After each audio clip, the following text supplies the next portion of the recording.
नमस्कार, आप लोग का स्वागत है हमारे इस सीरीज़ में, क्रैक सीबीटी एग्ज़ाम के सीरीज़ में। ठीक है, तो हम लोग जो है वो अभी 4 सेशन इसके पहले कर चुके हैं। हमारा 5वां सेशन है इलेक्ट्रीशियन थ्योरी का।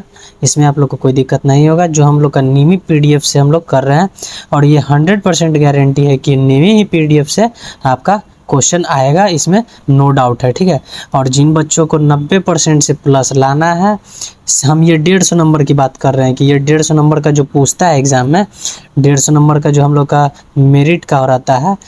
बाकी तो 450 नंबर आपको कॉलेज ही देता है, लेकिन ये 150 नंबर, अगर 150 नंबर में अगर 90% से एबव लाना है तो आप लोग को ये सीरीज़ को पूरा बढ़िया से कंप्लीट करना पड़ेगा और बढ़िया तरीक़ा से आप लोग को सीखना पड़ेगा इसमें। और ज़्यादातर हम आपको बताए हैं कि इसमें आपको रटना नहीं है, हम सिर्फ जो समझाएंगे उसी चीज़ को आपको समझना है। बहुत बच्चे कह रहे थे कि हिंदी में भी बताइए, तो हम हिंदी में भी लेके आ गए।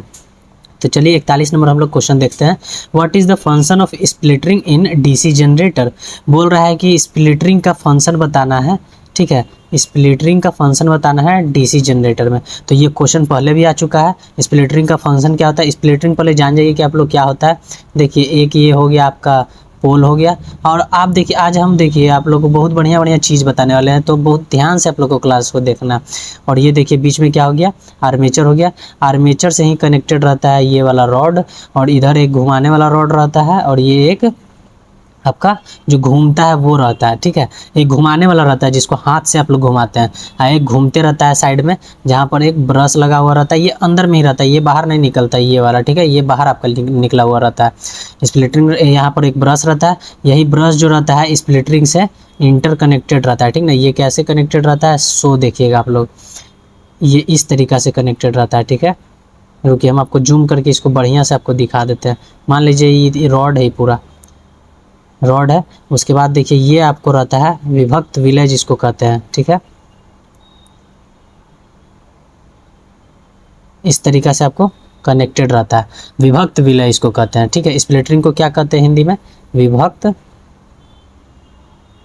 विलय। विलय नहीं, वलय, विभक्त वलय। वलय मतलब रिंग होता है। ठीक ना, तो विभक्त मतलब टुकड़ा होता है, मतलब 2 भाग में इसको बांट दिया, तो ये विभक्त वलय हो जाएगा।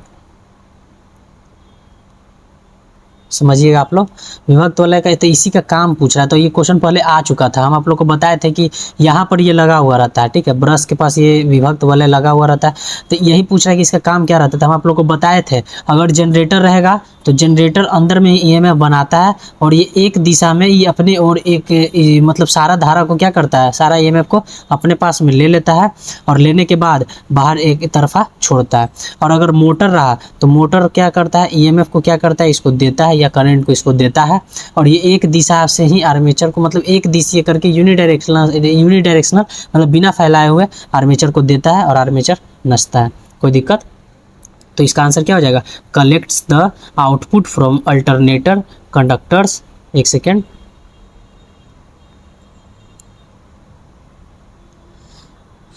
थोड़ा सा बैक हो गया था। तो ये क्वेश्चन का आप लोग को क्या हम बताएं, आंसर क्या होगा कि जो आपका collects the output voltage from alternator. ठीक है, अल्टरनेट कंडक्टर्स मतलब कि सारे कंडक्टर से क्या करता है, वो एक दिशा की तरफ ही एकत्र करता है धारा को। कोई दिक्कत? या ईएमएफ को। ये तो आपको ईजी है, ये आपको पहले भी ये क्वेश्चन आ चुका था। चलिए हम लोग अगला क्वेश्चन में चलते हैं, 42 नंबर। इसमें कोई घबराने वाली बात नहीं है। ठीक है, 42 नंबर देखिए, which type of voltage is included dynamically in DC generator.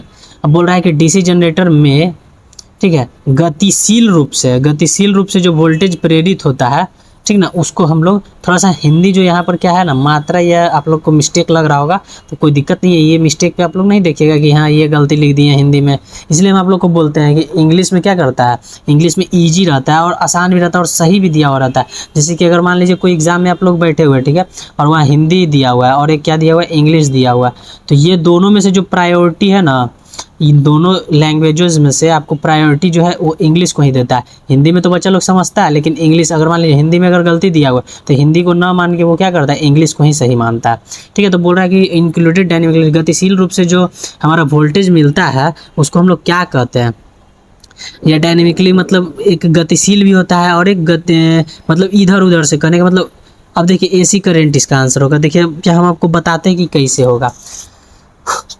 AC current आपका इसका आंसर होगा, वो हम आपको बताते हैं कैसे होगा, ये एसी वोल्टेज, ठीक है। समझिएगा आप लोग। बोल रहा है डायनेमिकली, क्वेश्चन में अब ऑप्शन पे आइए, पल्सेटिंग वोल्टेज, ठीक है। पल्सेटिंग वोल्टेज का मतलब क्या होता है, जो बदलते रहता है, पल्सेट करता है, ठीक है। पल्सेट कर रहा है, ये क्या कर रहा है, पल्सेट कर रहा है। ऑसिलेटिंग वोल्टेज, ऑसिलेटिंग वोल्टेज का ऑसिलेटरी मतलब क्या होता है, आप लोग पढ़े होंगे कि ऑसिलेटरी मोशन, सर्कुलर मोशन, ये सब मोशन आप पढ़े होंगे, ठीक है। और एक अल्टरनेटिंग वोल्टेज होता है जो कि बदलते रहता है। अल्टरनेटिंग वोल्टेज क्या होता है, जो बदलते रहता है, जो आप लोग अल्टरनेटिव करंट पढ़े हैं सेम वही रहता है, अल्टरनेटिंग वोल्टेज भी बदलते रह रहा है। और एक डायरेक्ट करंट वोल्टेज मतलब डीसी करंट वोल्टेज बोल रहा है। डीसी करंट तो हम लोग जानते हैं कि डीसी करंट एक लाइन में ही रहता है, तो उसको क्या कहते हैं हम लोग, डीसी करंट बोलते हैं, ठीक है। ये डीसी करंट हो गया सीधा, और ये क्या हो गया आपका, एसी करंट वोल्टेज। तो आपका जो डायनेमिकली मतलब कि इधर उधर, डायनेमिकली मतलब बताया ना, गतिशील रूप से, मतलब कि इधर उधर इसका रास्ता निश्चित नहीं रहेगा, ये एक लोफर की तरह काम करता है। जैसे एक चाल आप लोग पढ़े होंगे, ठीक ना, चाल, तो चाल क्या होता है, लोफर होता है, ये इधर उधर, इसमें दिशा नहीं रहता है, इधर उधर करते रहता है। लेकिन यही आपका अगर वेग देख लीजिएगा, वेलोसिटी देख लीजिएगा, तो वेग में क्या रहता है, आपको एक निश्चित दिशा दिया हुआ रहता है कि इस दिशा में आपको इतना दूरी तय करना है।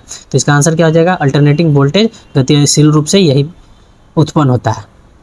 अब देखिए 43 नंबर में हम लोग चलते हैं। 43 नंबर का देखिए फिगर है। अब ये फिगर हम आप लोग को बताते हैं कि ये फिगर रहता कहाँ है, और वही फिगर का ये जो स्लॉट कटा हुआ ना, ये स्लॉट का क्या काम रहता है, यही आपको बताना। देखिए आप लोग, हम लोग पढ़े हैं, क्या पढ़े हैं हम लोग कि आर्मेचर कोर को, ठीक ना, आर्मेचर को कोर को हम लोग पढ़े हैं, ठीक है।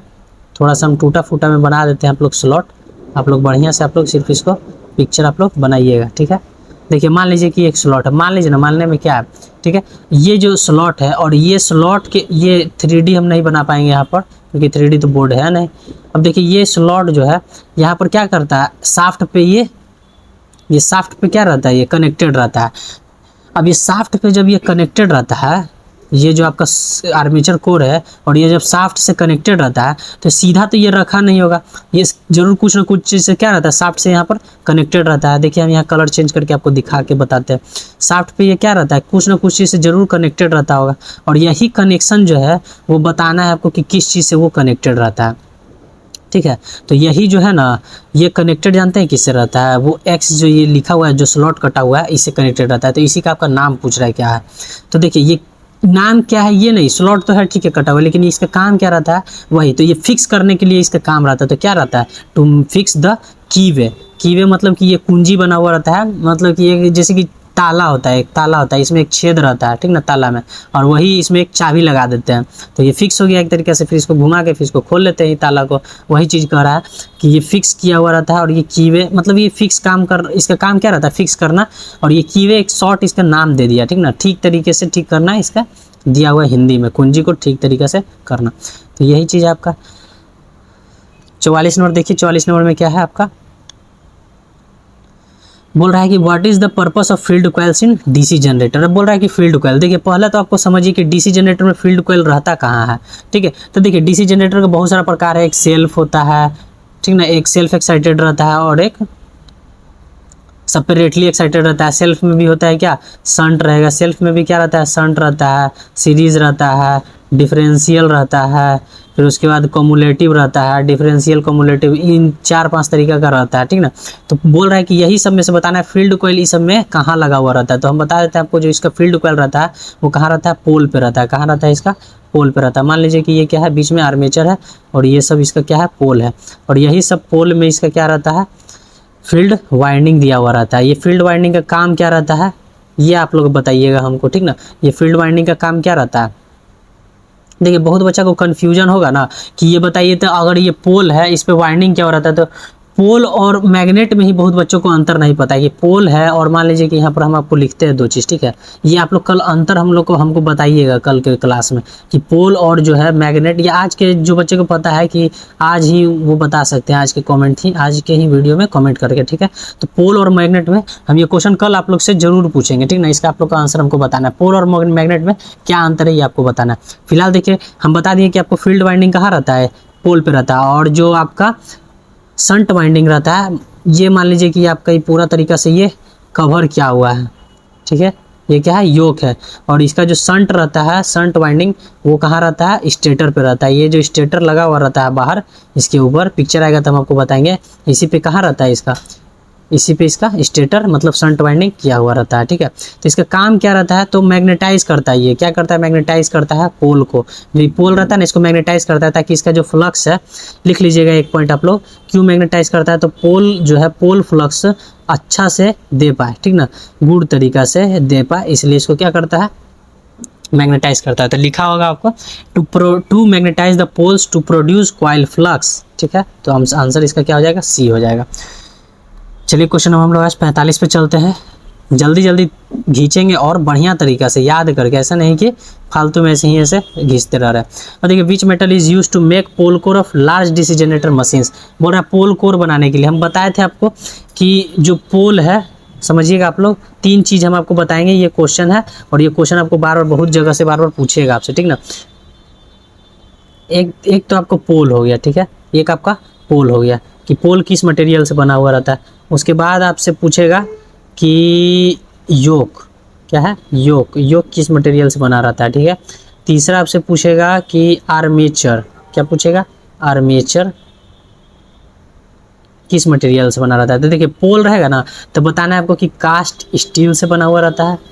किससे बना हुआ रहता है, कास्ट स्टील से या आयरन से, कास्ट स्टील या आयरन से, कास्ट स्टील या कास्ट आयरन से, ठीक है। योक बना हुआ रहता है आपको CRGOS से। हम बताए थे आपको कि CRGOS क्या होता है, cold rolled grain oriented steel. मतलब स्टील को पहले क्या किया जाता है, ठंडा किया जाता है, कोल्ड किया जाता है, फिर उसको रोल्ड किया जाता है, बहुत उसको पिस्ता किया जाता है, डेंसिटी हाई किया जाता है उसके, ताकि डेंसिटी हाई क्यों किया जाता है, रोल्ड पूरा क्यों किया जाता है, ताकि यहाँ पर हिस्टेरिसिस लॉस कम हो पाए। हम आपको बताए थे ग्रेन मतलब इसको छोटा छोटा टुकड़ा में इसका क्या किया जाता है, ग्रेन मतलब छोटा छोटा दाना में बांटा जाता है, फिर उसके बाद उसको क्या करता है, ओरिएंट करता है। ओरिएंट का मतलब सिस्टमेटिक रूप से उसको फिर बनाता है। जो तरीका, मान लीजिए कि आपको L प्रकार का चाहिए तो L प्रकार का बना देता है, C प्रकार का चाहिए तो C प्रकार का बना देता है पत्ती, ठीक ना। और आर्मेचर भी आपका क्या रहता है, CRGOS मटेरियल से ही बनता है। ये 3 चीज़ आप लोग को एकदम ध्यान रखना है, नोट कर लीजिए अपना कॉपी में, ये बार बार आपसे क्वेश्चन पूछता है। तो फिलहाल इसका आंसर क्या हो जाएगा, कास्ट स्टील नहीं होगा यहाँ पर। कास्ट स्टील किससे बनता है, कास्ट स्टील से क्या बनता है, पोल बनता है। और यहाँ आपका क्या पूछा है, पोल ही पूछा है ना, तो इसका क्या हो जाएगा, आपका कास्ट स्टील ही होना चाहिए इसका आंसर। लेकिन देखिए, इसका कहीं कहीं आपको देगा कास्ट आयरन भी आप यहाँ मार सकते हैं, लेकिन यहाँ पर कास्ट आयरन नहीं मारिएगा इसको, ठीक ना, कास्ट आयरन नहीं, इसको सिर्फ आपको, देखिए दोनों हो सकता है यार, ये गजब बेहुदा वाला ये क्वेश्चन पूछ देता है कभी कभी।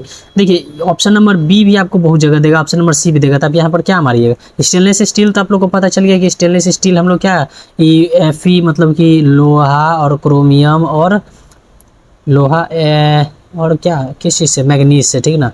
ये इन तीनों से मिश्रण से बनता है स्टील, स्टेनलेस स्टील, ठीक ना। तो इसका तो कोई काम नहीं है यहाँ पर।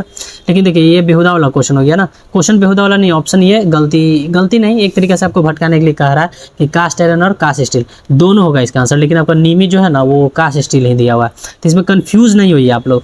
कास्ट स्टील दिया हुआ है, कास्ट आयरन दिया हुआ है, लेकिन वहाँ पर आपको ये, आप एकदम कन्फर्म रहिए कि वहाँ पर आपको ये ऐसा नहीं देगा कि ये दोनों आपको वहाँ पर दे दे, ऐसा कभी वहाँ नहीं रहेगा। आपका दोनों में से कोई एक ही रहेगा और दोनों में से कोई एक आप वहाँ पर मार दीजिएगा, ठीक है। चलिए 46 नंबर हम लोग चलते हैं। 46 नंबर देखिए क्या है कि why the pole core stamping are laminated. Lamination से क्वेश्चन आ गया। हम आपको बताए थे कि लेमिनेशन कब करते हैं, ठीक है। तो लेमिनेशन हम लोग कब करते हैं, हम आपको बताए थे कि लेमिनेशन जो है, लेमिनेशन हम लोग किस लिए करते हैं, और हिस्टेरिसिस स्टील का हम लोग, या स्टील एंड टेक्निक का, अच्छा स्टील, ठीक ना, कास्ट स्टील या टेक्निक का हम लोग उपयोग कब करते हैं, तो हम आप लोग को बताए थे।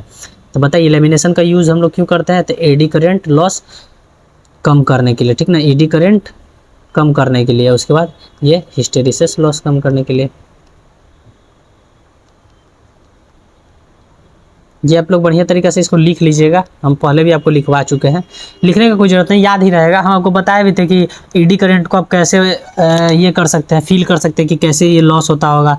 जैसे कि मान लीजिए कि कोई हम लोग को मारा, तो लॉस पता चला ना कि गाल पे एकदम छाप हो गया या फिर दर्द हो रहा है, तो वही हम आपको फील करवाए थे पहले वाला वीडियो में कि ईडी करंट लॉस किसको कहते हैं और हिस्टेरिसिस लॉस किसको कहते हैं, नहीं जो देखें पहले वाला वीडियो जाके देखिए, लेकिन फिलहाल हम इस वीडियो में बता देते हैं कि ईडी करंट लॉस क्या होता है। ईडी करंट लॉस गैप के कारण होता है। अगर मान लीजिए कि कोई स्लॉट है, ठीक है, स्लॉट के अगर अंदर में आप अगर यहाँ पर अगर लेमिनेशन नहीं दिए हुए हैं तो इसका जो कॉपर वायर रहता है और स्लॉट के बीच में खाली जगह रहता है, वही खाली जगह के कारण क्या होता है, यहाँ पर लॉस होने लगता है, उस लॉस को एडी करंट लॉस कहते हैं।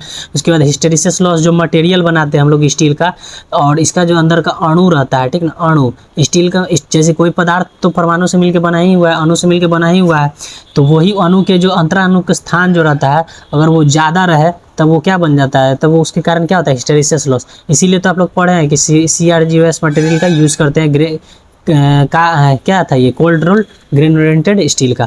तो फिलहाल इसका आंसर क्या हो जाएगा आप लोग बताइएगा, एडी करंट लॉस लेमिनेशन के लिए, और hysteresis loss steel and technique का, और एडी करंट लॉस आपको किस लिए करते हैं, लेमिनेशन के लिए। ये आप लोग को दो चीज़ आप लोग को ध्यान रखना है, ठीक है। अब देखिए 46 नंबर और 47 नंबर पे हम लोग चलते हैं।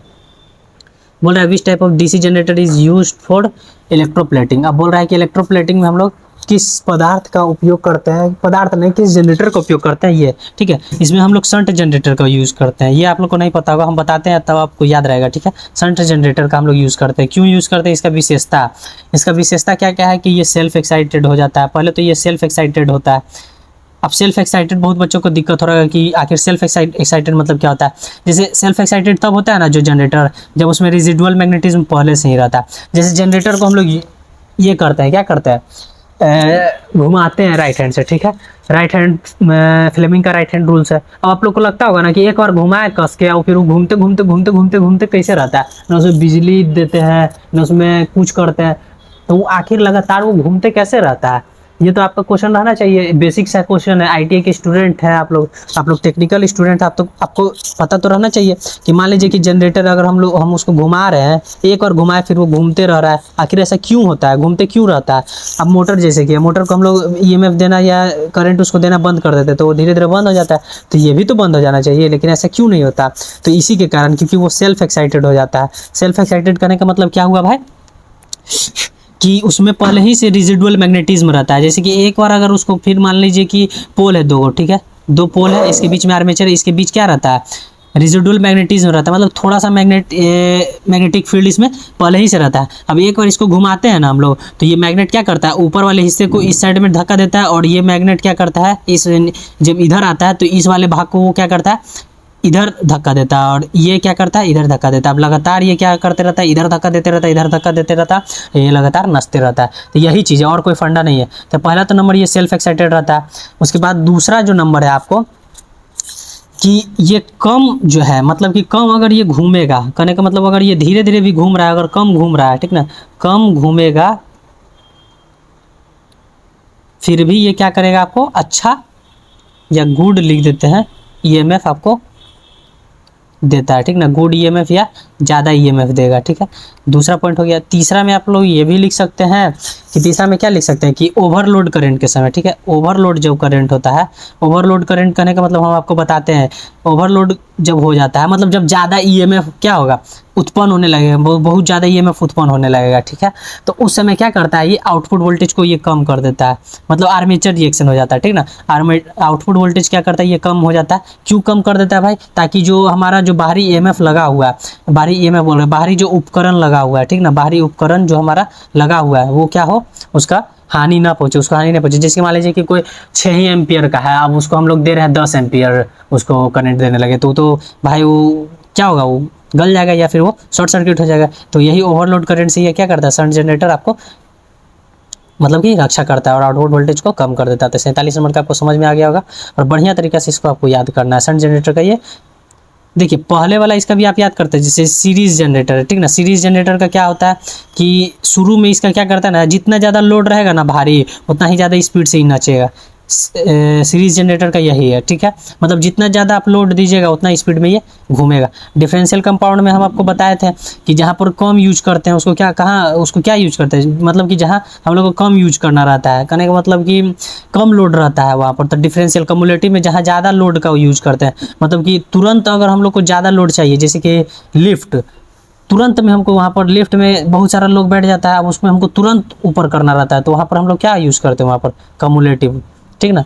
अब देखिए 48 नंबर में, 48 नंबर बोल रहे हैं what is the purpose of compensating winding. हम लोग को बताया कंपनसेटिंग वाइंडिंग, फिर से बता देते हैं आप लोग को कंपनसेटिंग वाइंडिंग कैसा होता है और इसका यूज हम लोग कब करते हैं और किस लिए करते हैं। देखिए कंपनसेटिंग वाइंडिंग होता है, यहाँ पर इसका वाइंडिंग क्या हो रहा था, स्लॉट काट के यहाँ पर इसका वाइंडिंग क्या हो रहा था, ठीक है। स्लॉट नहीं हम यहाँ पर काट रहे हैं क्योंकि यहाँ पर दिक्कत होगा। अब देखिए यहाँ पर ही स्लॉट कटा हुआ रहता है, एक तरफ कट मार्क रहता है, एक तरफ डॉट मार्क रहता है। कट मार्क का मतलब क्या होता है कि इसका धारा अंदर जाएगा, धारा अंदर के जाने का मतलब क्या है कि इसका वाइंडिंग जो किया हुआ है वो अंदर की ओर किया हुआ है और इधर से बाहर निकाला हुआ है, इसमें अंदर किया हुआ है, इसमें बाहर की ओर निकाला हुआ है, ठीक ना। और इसका जो है स्लॉट आर्मेचर का, उसमें भी यही रहता है, एक तरफ कट मार्क रहेगा और एक तरफ डॉट रहेगा, एक तरफ से अंदर जाता है, एक तरफ से बाहर जाता है। कॉर्क स्क्रू रूल हम आपको बताए थे। तो ये मतलब कि इसका यूज़ को हम लोग क्यों करते हैं, ताकि हम लोग को क्या रहे, आर्मेचर रिएक्शन कम हो और न्यूट्रलाइज डीमैग्नेटाइजिंग इफेक्ट, ठीक ना। मतलब कि जो आर्मेचर रिएक्शन होता है, आर्मेचर रिएक्शन किसके कारण होता है, आर्मेचर रिएक्शन हम आपको बताए थे कि जब ये आर्मेचर का जो करंट होता है, आर्मेचर का जो ईएमएफ उत्पन्न होता है, ये जो मैग्नेटिक फील्ड रहता है उसको क्या करने रहता है, डीमैग्नेटाइज करने लगता है। मतलब कि अगर मान लीजिए कि क्या कहते हैं, ईएमएफ जो है वो मैग्नेटिक फील्ड को अगर डीमैग्नेटाइज करने लगा तो आर्मेचर रिएक्शन हो जाएगा, तो उसी इफेक्ट को क्या करता है, न्यूट्रलाइज करता है। ऐसा अगर वाइंडिंग हम लोग करेंगे तो देखिए बहुत सारा चीज़ को तो हम लोग इसीलिए पढ़ाया जाता है कि हम लोग बाद में पूछेगा कि मान लीजिए कि अगर हमारे को आर्मेचर रिएक्शन को कम करना होगा, डीमैग्नेटाइज कर रहा है, ठीक है, तो हम लोग क्या कौन सा वाइंडिंग यूज़ करेंगे, ऐसे आपसे पूछ सकता है इंटरव्यू में। तो आप लोग बताइएगा कि हाँ हम लोग यूज़ करते हैं कंपनसेटिंग वाइंडिंग का ईजिली। देखिए what is the effect in the shunt field resistance above is above critical resistance. हम आपको बताए थे कि जब एबव रहता है क्रिटिकल रेसिस्टेंस, मतलब कि देखिए क्रिटिकल रेसिस्टेंस हम आपको बताए थे, क्रिटिकल रेसिस्टेंस हम बताए थे कि वह रेसिस्टेंस जिसके ऊपर मतलब कि थोड़ा सा भी, जैसे कि अगर मान लीजिए 10 ओम तक स्टार्ट हो सकता है, अब ये 10.1 ओम भी चल गया ना तो जनरेटर स्टार्ट नहीं होगा। मतलब 10 ओम ही इसका हाईएस्ट मतलब कि एबव रेसिस्टेंस है, क्रिटिकल रेसिस्टेंस है, उसी को कहते हैं क्रिटिकल रेसिस्टेंस, ठीक ना। एबव है, इतने इससे ऊपर थोड़ा सा भी गया तो जनरेटर स्टार्ट नहीं होगा, ठीक है। तो यही 10 ओम इसका क्रिटिकल रेसिस्टेंस हो गया। अब इस रेसिस्टेंस से ऊपर रहेगा तब जनरेटर स्टार्ट नहीं होगा। तो वही पूछ रहा है कि जब ऊपर रहेगा तो क्या होगा, जनरेटर स्टार्ट नहीं होगा। मतलब स्टार्ट नहीं होगा तो क्या होगा, generator fails to build voltage. अगर मान लीजिए कि रहा, अगर कम रहा, कहने का मतलब अगर क्रिटिकल रेसिस्टेंस से क्या रहा, कम रहा, तो वोल्टेज वो बनाएगा, सिंपल सी बात, ठीक है।